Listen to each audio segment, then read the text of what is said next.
जमाना कदीम में किसी रियासत पर एक बादशाह हुकूमत करता था। वह बादशाह एक अच्छा और नेक दिल इंसान था, लेकिन ज्यादा अक्लमंद नहीं था। इसलिए उसे हमेशा होशियार और समझदार लोगों की तलाश रहती थी, ताकि उसकी रियाया बेहतर हो और मुल्क तरक्की करके दुश्मनों को अपना गुलाम बना सके। बादशाह को अपनी मौजूदा रियाया भी कुछ खास करमंद महसूस नहीं होती थी। वे लोग सिर्फ सलाह देते थे और उसके बदले तनख्वाह लेते थे, मगर उनकी सलाहों में वह असर नहीं था जो बादशाह चाहता था। यह सोच अक्सर उसे बेचैन रखती थी। एक दिन बादशाह ने इसी उलझन से निजात पाने के लिए अपने दरबारियों के साथ जंगल की सैर का इरादा किया। शायद कुदरत ही उसे किसी जवाब तक ले जाए। बादशाह जंगल पहुंचे और खूब सैर व तफरीह के बाद वापसी का सफर शुरू किया तो रास्ते में उनकी नजर एक अजीब मंजर पर पड़ी। एक शख्स एक बड़े पेड़ के नीचे बैठा हुआ था और वह खुद से बातें कर रहा था, जो दूर से पागल और अजीब सा लग रहा था। यह देखकर बादशाह रुक गए। उनके दिल में ख्याल आया कि या तो यह शख्स पागल है या फिर गैर मामूली जहनत का मालिक जो अपनी ही दुनिया में गुम रहता है। तजस्सुस के मारे बादशाह अपने दरबारियों समेत उस शख्स के करीब जा पहुंचे और उससे गुफ्तगू शुरू कर दी। वो शख्स बज़ाहिर आधा पागल लगता था, लेकिन उसकी बातों में एक अजीब सी कशिश थी। बादशाह ने नरमी से सवाल किया, ए नौजवान, क्या तुम पागल हो जो खुद से बातें कर रहे हो? यह पागल बादशाह की पूरी सल्तनत बचाएगा, इस बात का किसी को गुमान तक नहीं था। लिहाजा पागल शख्स ने मुस्कुराकर जवाब दिया, पागल तुम हो और तुम्हारी सारी रियाया। मैं तो बिल्कुल ठीक हूं। मैं तो सिर्फ ये चाहता हूं कि इस जंगल को काटकर यहां शानदार महलात तामीर किए जाए और उन महलों का बादशाह मैं खुद बनूं। उसकी बात में अजीब सा एतमाद और बेबाकी थी, जो किसी आम पागल के बस की बात नहीं लगती थी। बादशाह और दरबारी उसके जवाब पर हैरान रह गए, क्योंकि ऐसे जुमले या तो किसी दीवाने के होते हैं या फिर किसी ऐसे शख्स के जो दिलेर और गैर मामूली जहानत का मालिक हो। बादशाह कुछ देर तक खामोशी से उसे देखता रहा। फिर दरबारियों से उस शख्स के बारे में मशविरा किया तो उनके अंदर छुपे लालच ने फौरन सर उठा लिया। वे आपस में चुपके चुपके बातें करने लगे। किसी के दिल में यह खतरा था कि अगर यह शख्स बादशाह का मुशीर खास बन गया तो हम उसके ताबे हो जाएंगे और हमारी अहमियत भी कम हो जाएगी। धीमे से एक दरबारी ने कहा, यह खतरा है, कहीं ऐसा ना हो कि यह हम सब पर हावी हो जाए। दूसरे ने जल्दी से कहा, नहीं, यह तो आधे से ज्यादा पागल है। होशियारी की तो इससे बिल्कुल उम्मीद नहीं रखी जा सकती। लिहाजा बादशाह से कहो कि इसे अपने साथ ले जाए। दरबारियों का मानना था कि यह शख्स हमारा क्या बिगाड़ लेगा, लेकिन खुदा को कुछ और ही मंजूर था। आखिरकार दरबारियों ने बादशाह को यह मशविरा दिया कि उसे महल ले जाया जाए। अगर बहादुर निकला तो काम आएगा और अगर वाकई पागल हुआ तो उसे बाद में छोड़ देंगे। बादशाह ने दरबारियों की राय पर अमल करते हुए बिस्मिल्लाह कहा और कुछ दबाव डालकर उस शख्स को अपने साथ चलने पर राजी कर लिया। मगर रास्ते में अचानक उस शख्स ने घोड़े को दूसरी दिशा में मोड़ दिया और कोशिश की कि भाग जाए। बादशाह और उसके दरबारी तुरंत उसके पीछे लग गए। ताकत लगाकर वे उसे दोबारा काबू में ले आए और उसी रास्ते से महल की तरफ रवाना हो गए। जैसे ही वे महल पहुंचे तो हैरत अंगेज तौर पर वहां लोगों की भीड़ जमा थी। सब खुशी से नारे लगा रहे थे और बादशाह को मुबारकबाद दे रहे थे। बादशाह और दरबारी ये देखकर हैरान रह गए। उन्होंने पूछा, ये किस बात की मुबारकबाद है? लोगों ने बताया, बादशाह सलामत, जिस रास्ते से आप शिकार के लिए गए थे वहां दुश्मन की भारी फौज घात लगाए बैठी थी। हमें यकीन हो चला था कि आप कभी वापस नहीं आएंगे, मगर आपने रास्ता बदल दिया और महफूज वापस आ गए। यह सुनकर सबकी आंखों में हैरत, शुक्र और फिक्र की मिली जुली कैफियत साफ झलक रही थी। लोगों ने फिर खुशी से कहा, बादशाह सलामत, आप तो बहुत होशियार निकले। बादशाह ने खामोशी से उस पागल शख्स की तरफ देखा और दिल में सोचा कि यह शख्स वाकई मामूली नहीं, कुछ खास है। फिर उसने दरबारियों की तरफ मुतवज्जे होकर हुक्म दिया, जल्दी करो, इस शख्स के लिए एक बेहतरीन कुर्सी तैयार करो। आज से यह मेरे साथ रहेगा। दरबारी जो पहले ही दिल में डरे हुए थे फौरन बोल पड़े, बादशाह सलामत, यह शख्स तो पागल है, ऐसा ना हो कि आपको नुकसान पहुंचा दे।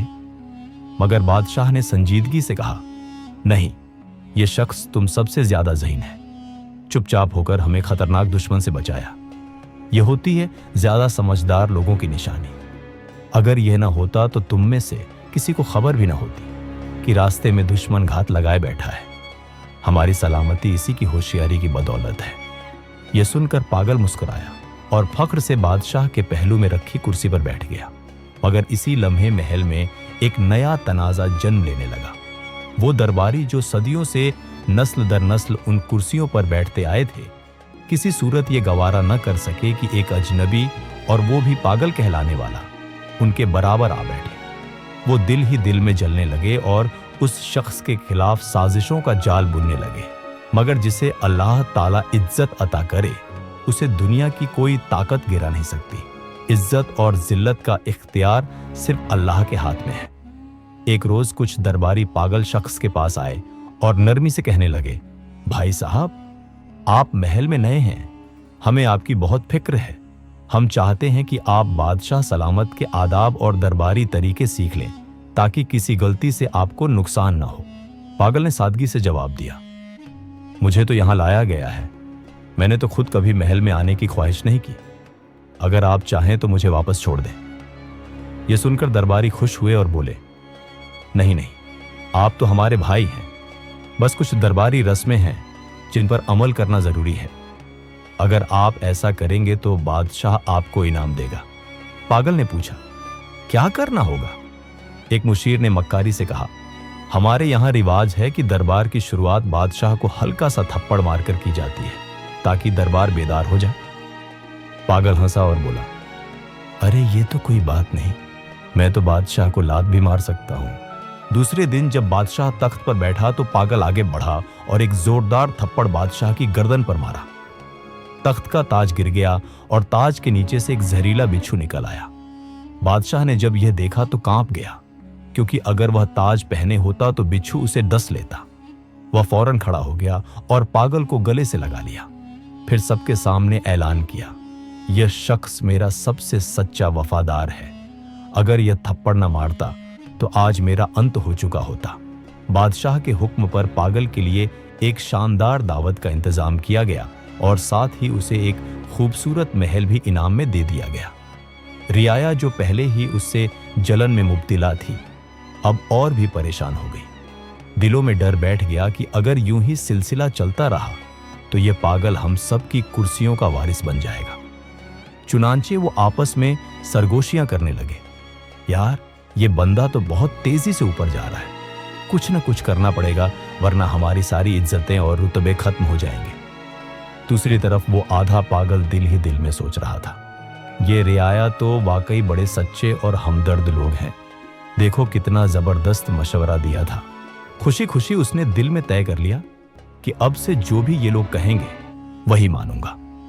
अगले दिन रियाया दोबारा आपस में सलाह करके उस पागल के महल पहुंची। सबके दिल में जलन थी, मगर चेहरों पर बनावटी मुस्कानें सजी हुई थी। एक वजीर ने नरमी से बात शुरू की, भाई साहब, कल की तरकीब कैसी लगी? अगर आप थप्पड़ नहीं मारते तो बादशाह को आप पर शक हो जाता और शायद आपको सजा भी हो जाती। पागल, जो अब आराम से महल में रह रहा था, मुस्कुराकर बोला, हाँ बिल्कुल, आप लोग बहुत अच्छे हैं, आपकी तरकीब ने मेरी किस्मत बदल दी। रियाया ने मौके का फायदा उठाया और अगला जाल बिछाया। लेकिन यह तो सच है कि जिसे अल्लाह बचाए उसे कोई छू भी नहीं सकता। चाहे कितनी भी साजिशें आपके खिलाफ हों, अगर आप सच्चे हैं और अल्लाह आपके साथ है तो दुनिया की कोई ताकत आपका कुछ नहीं बिगाड़ सकती। रियाया ने पागल से कहा, अब एक और बात सुनो। सुबह जब दरबार लगे और बादशाह तख्त पर बैठने लगे तो तुम फौरन उसकी कुर्सी पीछे से खींच लेना। देखना, तुम्हें आधी बादशाहत मिल जाएगी। यह काम आसान नहीं है, लेकिन तुम तो बहादुर हो, कर लोगे। पागल तुरंत बोला, एक क्या, मैं तो 2 कुर्सियां भी खींच सकता हूं। रियाया ने हमेशा की तरह उसे शाबाशी दी और वहां से रवाना हो गई। और सुबह दरबार में वही हुआ जैसा उन्होंने उससे कहा था। जैसे ही बादशाह तख्त पर बैठने लगा, पागल ने मौका देखकर कुर्सी पीछे खींच ली, लेकिन बादशाह ने खुद को संभालते हुए गिरने से पहले ही खड़ा हो गया। जब उसने पीछे मुड़कर देखा तो हैरान रह गया कि कुर्सी का एक पाया पहले से ही अंदर से टूटा हुआ था। बादशाह ने तुरंत पागल की तरफ देखा, उसे गले लगाया और ऊंची आवाज में सबके सामने कहा, देखो ये शख्स कितना होशियार और वफादार है। अगर ये ना होता तो मैं कुर्सी समेत जमीन पर गिरकर जख्मी हो जाता। फिर उसे तमगा-ए-इम्तियाज देकर अपनी फौज का जनरल बना दिया गया और दरबार में एक बार फिर उसकी बहादुरी की सराहना की गई। ये देखकर रियाया सर पकड़कर रह गई। जो लोग हर बार उसे गिराने आते थे, उसी की इज्जत में हर बार इजाफा होता रहा। अब तंग आकर वे आपस में एक दूसरे से कहने लगे, यार ये कैसी मुसीबत है, हम तो चाहते हैं कि उसे सजा मिले, बादशाह उससे नाराज हो और वो फांसी पर चढ़े, मगर ये हर बार बाजी मार ले जाता है। अब मसला हाथ से निकल चुका था। देखकर कि रियाया का गुस्सा बढ़ रहा है, मुशीरों ने एक गहरा मंसूबा बनाया, ऐसा मंसूबा जो पूरी सल्तनत को हिलाकर रख सकता था। सबने मिलकर फैसला किया कि वो पड़ोसी बादशाह से खुफिया राब्ता करेंगे, उसे जंग पर उकसाएंगे और वादा करेंगे कि हम तुम पर हमला करेंगे। लेकिन बादशाह को इत्मीनान दिलाया जाएगा कि रियाया सब तुम्हारे साथ है, सब हम संभालेंगे, बस तुमने सिर्फ पेरा और हमारे जनरल को मारना है, बाकी सब कुछ हम पर छोड़ दो।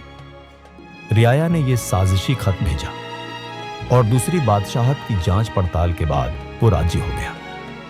अब सिर्फ एक काम बाकी था, अपने बादशाह को जंग पर आमादा करना।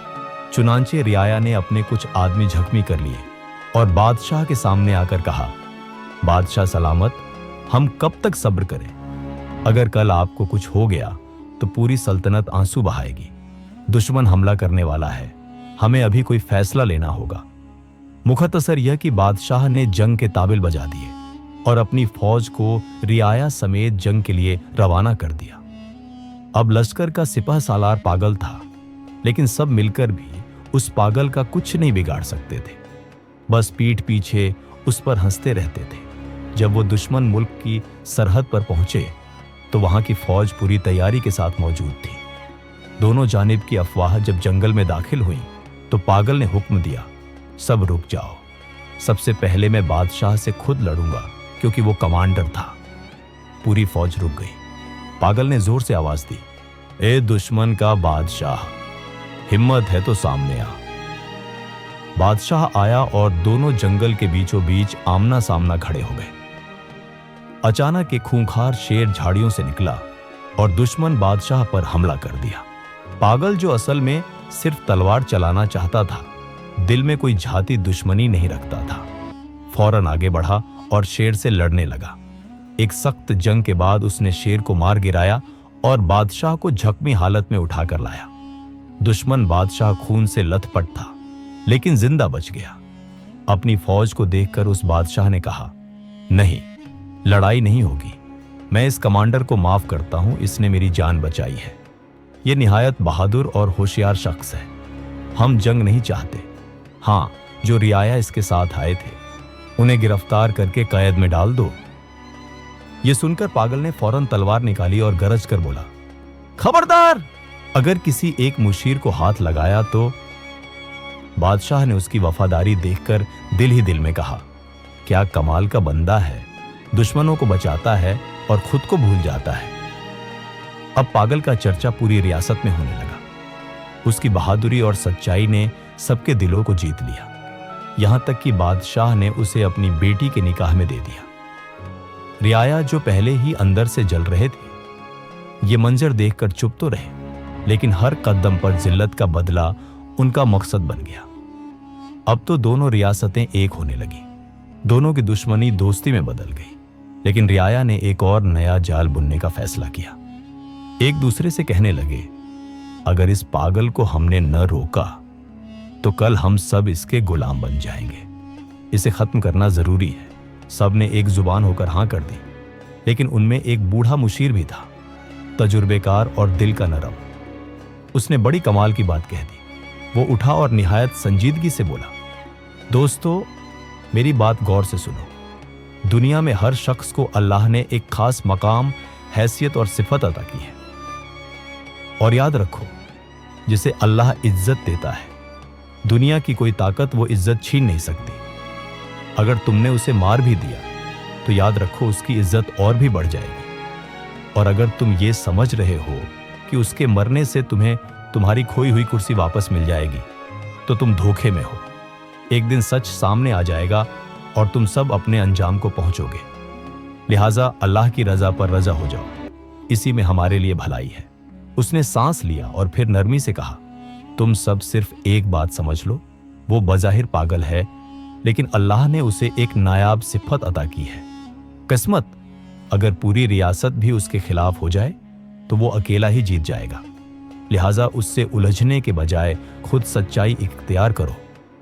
सारे रियाया ने अपने हसद पर तौबा की और कुछ वक्त बाद पागल वफात पा गया और रियाया फिर से अपने रुतबे पर फाइज हुए।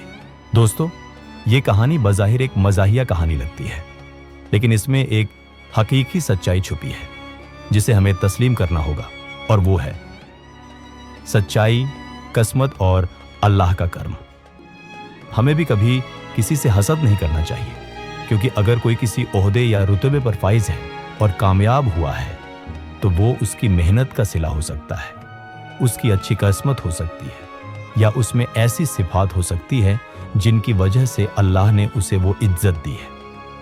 कोशिश करें कि हम भी वो सिफात अपनाएं, मेहनत करें, सच्चाई इख्तियार करें। शायद वही इज्जत तुम्हें भी मिले, लेकिन हसद न करें।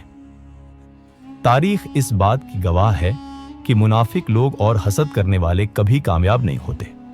हमेशा मैदान सच्चे लोगों का ही होता है। मुझे उम्मीद है कि आपने इस कहानी से बहुत कुछ सीखा होगा। हमारे चैनल पर बेहतरीन और सबक आमोज कहानियां मौजूद हैं। अगर आपको पसंद है तो उन्हें लाजमी देखें। अगर आपको ये कहानी पसंद आई हो तो लाइक बक करें, एक मिनट में अपनी राय जरूर दें, और मजीद ऐसी दिलचस्प और सबक आमोज कहानियों के लिए हमारे चैनल को सब्सक्राइब करके घंटी को दबाना ना भूलें।